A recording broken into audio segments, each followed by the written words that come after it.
Good morning, everyone. This is our continuation of the questions which we were discussing of the JEE mains of the 4th April morning shift. So let's dive into the question.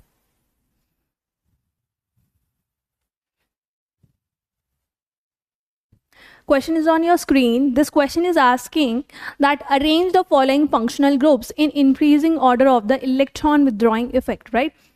So electron withdrawing effect, that those groups which abstracts the electron from the another compound or the element, right? So we know that in this all four, which is the most electron withdrawing effect, which is having the most electron withdrawing group or electron withdrawing power. So we know that the most one which is there, that is nitro group. Yes, nitro group having the most efficiency for the withdrawal of the electron. After that, we can see that is cyanide group. Cyanide group, nitro group, and after that, that is carboxylate group. And after that, that is the largest one, or which is having the less electron withdrawing effect, that is iodine. So we have to arrange in the increasing order. So reverse will be our answer, that is iodine, then carboxylate, and then cyanide, and then nitro. Right, so which is correct one, which we can see over here, that is option number 2. Now moving ahead with our next question. The question on the screen is saying the number of moles of F2C2O4 and this required to completely react with 2 mole of acidified KMnO4 for each of them is respectively. So this type of question we will be solving on the basis of equivalent weights. So what we know, we have to compare the equivalent weight of KMnO4 for each of the following. So equivalent weight of KMnO4 and relate with the first, which is we are saying that equivalent weight of F2C2O4. Equivalent weight of F2C2O4. Now we know that in the magnate, just when manganese is there are 5 electrons, and it is saying it is having the 2 moles for each of the KMnO4, right? So we can say that this is the equivalent weight of the KMnO4 with the respected to the moles of F2C2O4, that would be 1 plus 2, right? So the number of moles for F2C2O4 would be, but we can see that is 10 by 3, and that will be our 3.33 moles, right? Similarly, we will look for the another compound, that is our Mohr salt. This is our Mohr salt. Now, similarly, we will equate for the molar salt for the equivalent weight of KMnO4 with respect to the equivalent weight of Mohr salt, right? So what we can see here, that is, we know this will be same as it is given 2 moles of acidified KMnO4 is there, and the number of electron n factor is 5 for KMnO4, right? We will relate with the moles of Mohr salt, that is 1. So the total number of moles for the Mohr salt and for the Mohr salt will be 10. Similarly, so on the basis of this solution, what we can say, what will be our correct option, that is 3.33 moles and 10 moles, right? Now moving ahead with our next question, consider the following reaction. This question is from kinetics. It's a good question. So it says P is converting to Q. If the reaction follows the first order kinetics, find the fraction of decomposed molecule at the time t. So we know that for the first order reaction,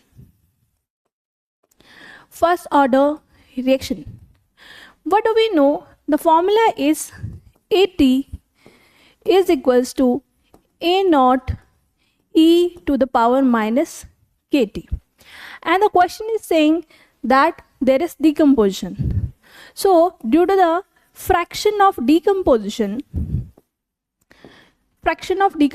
is there. So that means there is decrease in the concentration. Yes. So we can write that it will be A naught minus AT. This will be equation 1. And from this equation, we will put the value of AT, which we know from the formula. So it would be A naught is equals to, that is minus AT value, that is A naught e to the power minus KT.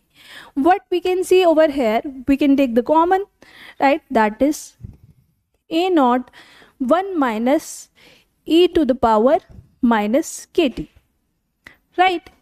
Now, when we will see the fraction of the molecules, then we have to relate with the initial one.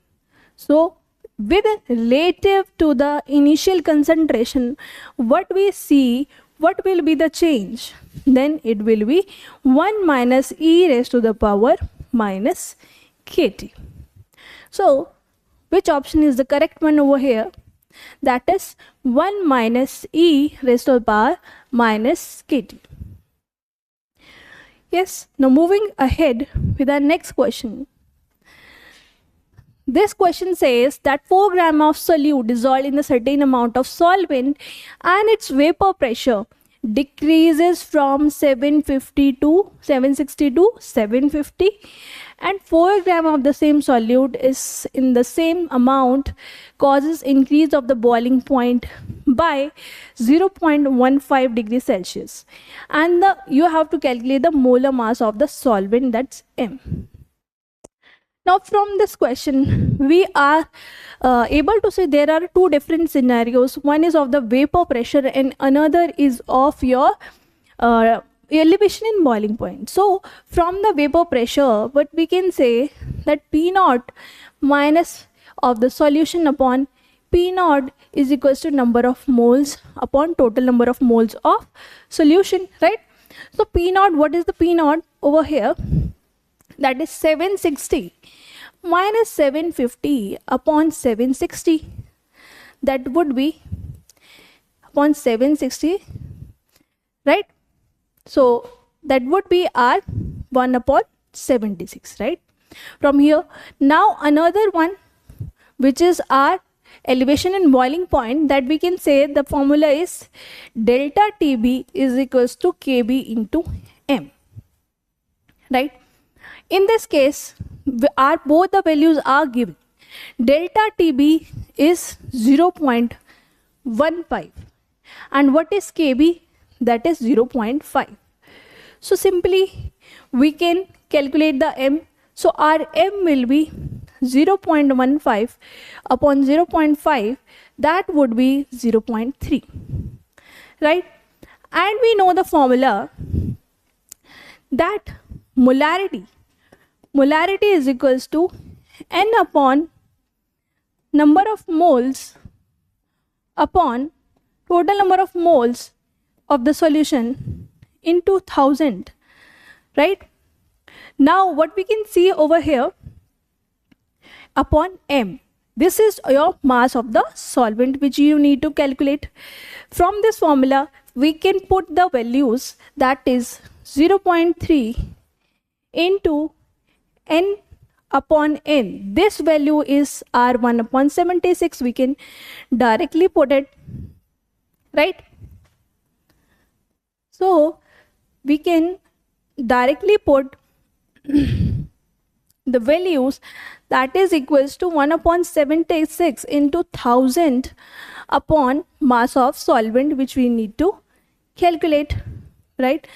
And similarly, the mass of solvent M, we can take it over here, that is 1 upon 76 into 1000 divided by 0.3. And upon solving this, we can see that the value will be 44.44 gram per mole.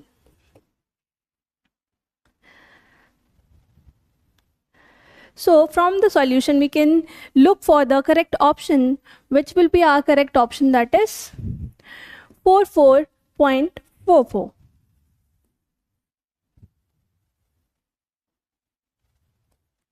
Now, I hope you have understood it well.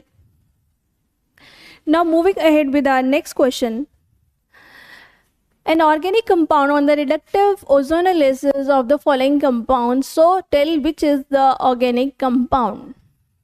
Now we know that when this compound reacts, that is,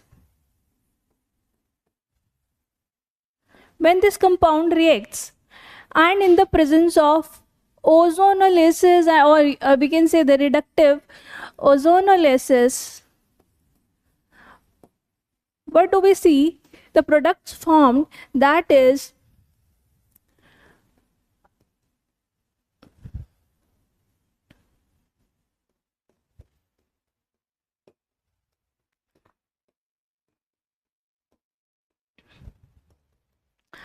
as well as this compound.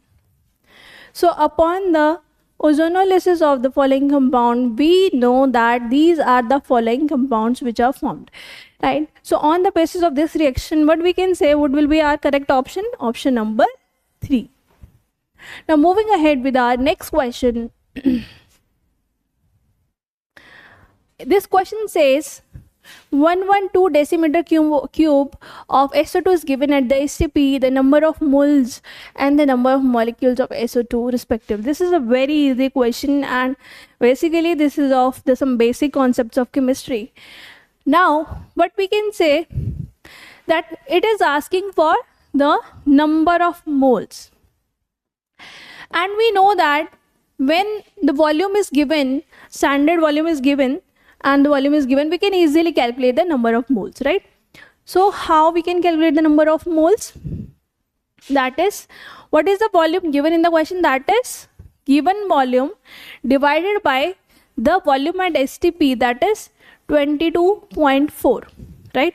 So when we will divide the value, it will be around 5. So our number of moles will be 5. And what other part is asking? Number of molecules. So number of molecules they are asking of, that is number of molecules or number of particles. So if we know the number of moles, we can simply multiply it with the Avogadro number, that is n into Na. And what is number of moles? 5. And what is Avogadro number? That is 6.022 into 10 to the power 23, right? So upon solving, it will be 3.011, right, into 10 to the power 24. Yes. So by looking into the options, which one is the correct one? So number of moles is 5. Only by just calculating the number of moles, you can directly tell the answer, right? Now moving ahead with our next question. This question is asking, it is a numerical value type question, and it is asking the number of lone pairs and sigma bond pairs in the compound XzO64 negative, right? Now central atom is xenon over here, and we know that the valence electrons are 8, right? And we know that oxygen forms double bond, but there is 4 negative charge. That means the other 4 oxygens are making single bond. 4 negative, why? Because they are not forming the double bond, right? So now from this structure, what we can see, how many number of sigma, and that is bond pair and lone pairs. Now we can clearly see about the lone pair, there is no extra electrons left, so that's why the lone pairs will be 0. And what about the bond pairs? In the bond pairs, we can see 1, 2, 3, 4, 5, 6. So there are there are 6 number of bond pairs. So total sum, it is asking the total number will be lone pair plus bond pair, that is 0 plus 6, and it would be 6. So our answer for this question will be 6. Right? Now moving ahead with our next question. Consider the reaction benzene is reacting with this, this and this and giving product P plus Q. Now we have also, along with the reaction, we have numerical as well. If the volume is this much at STP, find the value of 10x near integer and mass of the benzene. So basically we have to tell the mass of benzene as well. So first of all, we need to write the reaction. So what is happening over here? Benzene is there, and when we give it chloroform CHCl3 in CH3Cl in the presence of AlCl3, what happens that there is attachment of CH3 group to the benzene, right? Benzene will be there and there will be attachment of CH3 group. As we give the potassium dichromate, which is a strong oxidizing agent, right? So what it does, it converts the CH3 to the COOH group, that is carboxylic group, right? And after that, when there is again NaOH and CaO in the presence of heat, what do we see? That there is formation of benzene and removal of carboxylic group from here, and along with that there is release of CO2 gas. This will be our reaction for the question. Now it is asking if the volume of Q gas is 0. So this is CO2, that is Q gas, that is volume is 0.011 decimeter cube at STP. So find the value of 10 and here is in mass of benzene. Now first of all, we will see the number of moles. As we know, if we know the number of moles, we can easily calculate the volume, right? Or we can easily calculate the mass, right? So if we know the number of moles, we can calculate any either particles, either volume, or the number of or the amount of mass. So number of moles, when we will be looking for number of moles, then the given volume is there, that is 0.112 divided by our volume at STP, that is 22.4. Yes, when we will divide that, it will be 5 into 10 to the power minus 2, right? And again, another part is asking for the mass of benzene. Mass of benzene, that is C6H6. So we know that how we can calculate the mass of benzene is by the number of moles multiplied by the molar mass of benzene. And the molar mass of C6H6 is around what? 78, right? The number of moles is 5 into 10 to the power minus 2 and molar mass is 78, right? And after solving, we can get the value of 0.39 grams. So our value for the mass of the benzene would be 0.39 grams, right? And what is the value of, find the value of 10x, that would be minus 2, right? I hope you all have understood, and let's meet in the next solution of the 5th April morning shift of the JEE Mains exam. Till then, take care. Goodbye.